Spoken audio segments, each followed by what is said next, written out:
एक कहानी एक अधूरी चाहत से शुरू हुई मगर मुकम्मल ज़िंदगी पाकर ख़त्म हुई। इसीलिए कहा गया है, इश्क अगर सच्चा हो तो वो रास्ता नहीं रोकता बल्कि मंजिल तक पहुंचने की ताकत बन जाता है। शाम का समय था। कॉलेज की बड़ी सी लाइब्रेरी के बाहर हल्की बारिश हो रही थी। भीगे हुए पेड़ों से टपकती हुई बूंदें ऐसा एहसास करा रही थी जैसे आसमान भी किसी की मोहब्बत में डूबा हो। उसी लाइब्रेरी की सीढ़ी पर बैठा था समीर। उम्र मुश्किल से 18-19 साल, चेहरे पे मासूमियत, आंखों में सपने और दिल में एक नाम, समा। समा सादा कपड़े पहनने वाली, आंखों में हया रखने वाली और अपने माँ बाप के सपनों को अपनी ज़िंदगी से ऊपर मानने वाली लड़की थी। समीर ने उसे पहली बार कॉलेज के मिलन समारोह में देखा था और उसी पर उसकी सादगी ने उसके दिलों को छू लिया था। उस दिन से ही उसका दिल जैसे समा के नाम हो गया था। आप ये कह सकते हैं कि वो पहली नज़र का इश्क था। एक दिन क्लास ख़त्म होने के बाद समीर ने हिम्मत करके समा से कहा, समा, क्या तुम मेरा दोस्त बनोगी? समा हल्का सा मुस्कुराई और बोली, दोस्ती अगर सच्चे दिल से हो तो क्यों नहीं। बस वहीं से शुरू हुई दो दिलों की कहानी। दोनों साथ पढ़ते, साथ लाइब्रेरी जाते, एक दूसरे की मदद करते, लेकिन उनकी दोस्ती में आज की दुनिया जैसा दिखावा नहीं था। ना रात रात भर फ़ोन पे, ना फालतू चैट, ना घूमना फिरना। उनके बीच सिर्फ रिश्ता था तो इज्जत और भरोसे का। समा अक्सर कबीर दास के ये दोहे समीर को सुनाया करती थी, काल करो सो आज करो सो अब, पल भर में प्रलय होगी, बोहरिया करेगा कब। अर्थात जो काम कल करना है उसे आज करो और आज जो करना है उसे अभी करो, क्योंकि समय कभी किसी का इंतज़ार नहीं करता। इसी तरह समय बीतता रहा। एक दिन कॉलेज के पीछे पुराने पीपल के पेड़ के नीचे दोनों बैठे थे। समीर को ये मौका अच्छा लगा समा को अपने दिल की बात कहने के लिए। समीर ने कांपती आवाज़ में समा से कहा, समा, मैं तुमसे कुछ कहना चाहता हूँ, अगर तुम बुरा ना मानो तो। हाँ बोलो समीर, वो बिना अपनी किताबों से नज़र हटाए बोली। समीर किसी तरह अपनी हिम्मत को जुटाते हुए बोला, समा, मैं तुमसे प्यार करता हूँ। उस वक्त कुछ पल के लिए हवा भी जैसे थम सी गई थी।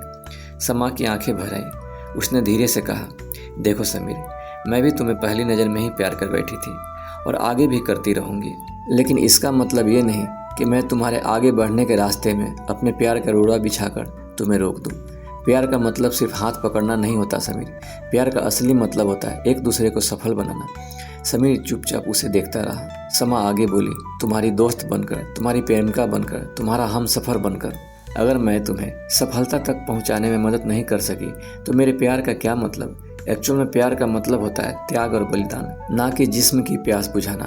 फिर वो प्यार नहीं होता, वो सेक्सुअल लव होता है। और मैं ऐसी नहीं हूँ और ना मैं कभी ऐसा बन सकती हूँ। श्रीमद् भागवत गीता के दूसरे अध्याय के 47वां श्लोक में भगवान श्री कृष्ण ने अर्जुन को कर्मयोग महत्व समझाने के लिए कहा था, कर्मण्येवाधिकारस्ते मां फलेषु कदाचन मां कर्म फल हेतुर्भूः मां ते संगोस्त्वा कर्मणि। अर्थात तुम्हारा काम सिर्फ कर्म करना है, उसके परिणाम की चिंता करना नहीं।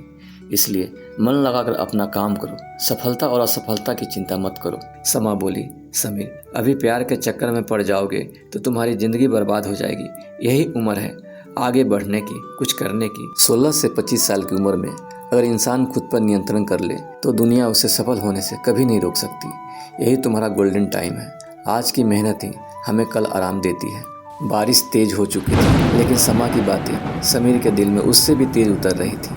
हर इंसान को इस उम्र में मेहनत करना बुरा लगता है, लेकिन यही उसका गोल्डन चांस होता है।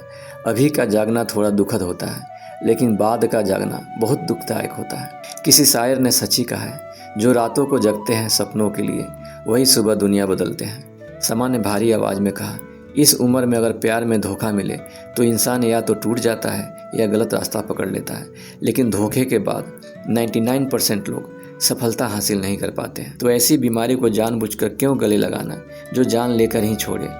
थोड़ा सब्र करो फिर देखो। समीर की आंखें नम हो चुकी थी। तभी समा फिर कहती है, कुरान शरीफ के 153 आयत में लिखा है,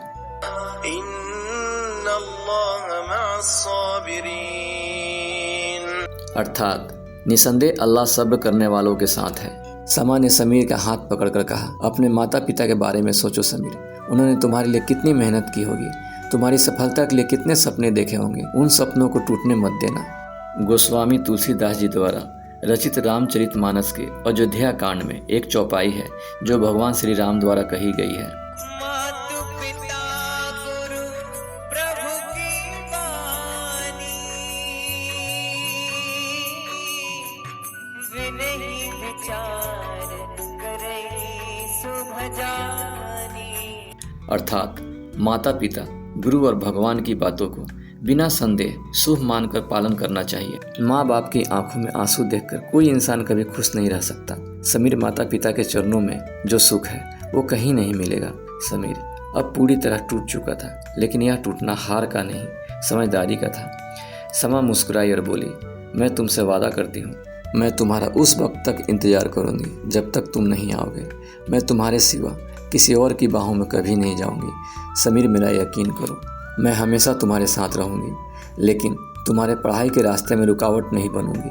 और जिस दिन मुझे लगा कि मेरे कारण तुम्हारी पढ़ाई प्रभावित हो रही है, उस दिन मैं तुम्हें बिना बताए तुम्हारी ज़िंदगी से चली जाऊँगी।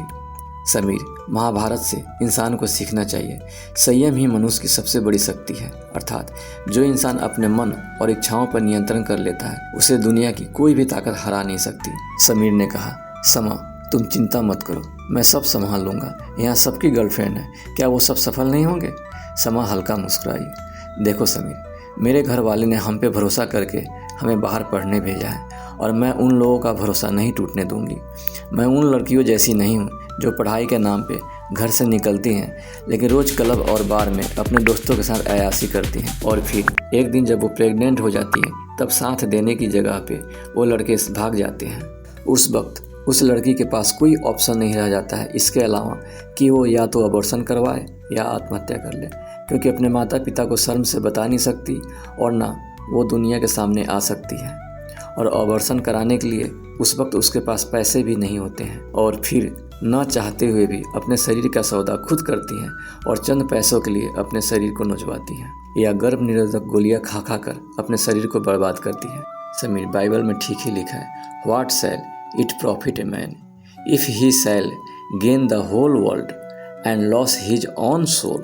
अर्थात यदि इंसान पूरी दुनिया जीत भी ले लेकिन अपना चरित्र खो दे तो आखिर उसने क्या पाया? समा ने कहा, मुझे ऐसा दोस्त चाहिए, ऐसा साथी, ऐसा हमसफर जो हर कदम पर मेरा साथ दे, जो मेरे सपनों के रास्ते में रोड़ा न बने। उस दिन दोनों ने एक वादा किया, वो सिर्फ अपने तय समय पर ही मिलेंगे, बाकी समय सिर्फ पढ़ाई और अपने सपनों को देखेंगे। सालों गुजरते गए, लोगों के रिश्ते बने और टूटे भी, लेकिन समीर और समा का रिश्ता दूर रहकर भी मजबूत होता गया। कभी लाइब्रेरी में मुलाकात, तो कभी कैंटीन में 5 मिनट की चाय, और कभी परीक्षा से पहले एक ऑल द बेस्ट। बस इतना ही प्यार था उनका। वो दोनों एक गीत की ये पंक्ति अक्सर गुनगुनाया करते थे, कुछ तो लोग कहेंगे, लोगों का काम है कहना। अर्थात दुनिया हमेशा कुछ ना कुछ कहेगी, लेकिन इंसान को अपने लक्ष्य पर ध्यान देना चाहिए। समीर ने कार्डियोलॉजी चुना, समा न्यूरोसर्जन बनी। दोनों दिन रात मेहनत करते रहे। घर से शादी का दबाव भी आता रहा, लेकिन दोनों अपने वादे पर अडिग रहे, और एक दिन भारत के टॉप डॉक्टरों में उनका नाम शामिल हो गया। सफलता के बाद दोनों परिवारों की रजामंदी से उनकी शादी भी हुई। सुहाग रात का वो खूबसूरत पल सुहाग की सेज पर रंग बिरंगे फूलों से सजा था। कमरे में हल्की चांदनी थी। समा लाल जोड़े में बैठी थी। समीर ने उसके दोनों हाथ अपने हाथों में लेते हुए कहा, समा, शायद आज मैं इतना सफल डॉक्टर नहीं होता अगर तुम मेरे ज़िंदगी में नहीं आई होती। समा मुस्कुराई। उसने अपनी उंगली समीर के होंठों पर रख दी और बोली, आज नहीं समीर, तुम मेरे कारण बहुत तड़पे हो। तुम चाहते तो मुझे छोड़कर किसी और के पीछे जा सकते थे, लेकिन तुम नहीं। इतना सुनते ही समीर ने उसके होंठों पे अपने होंठ रख दिए और दोनों प्यार के उस सागर में खोते चले गए जहाँ जिस्म से ज़्यादा रूह मिलती थी। इस स्टोरी का अंतिम संदेश, सच्चा प्यार वो नहीं जो आपको लक्ष्य से भटका दे, बल्कि वो है जो आपको आपकी मंजिल तक पहुँचा दे। आज की पीढ़ी को यह समझना होगा, प्यार गलत नहीं है, लेकिन गलत समय पर किया गया प्यार जिंदगी बर्बाद कर सकता है। माता पिता के सपनों की कीमत समझो।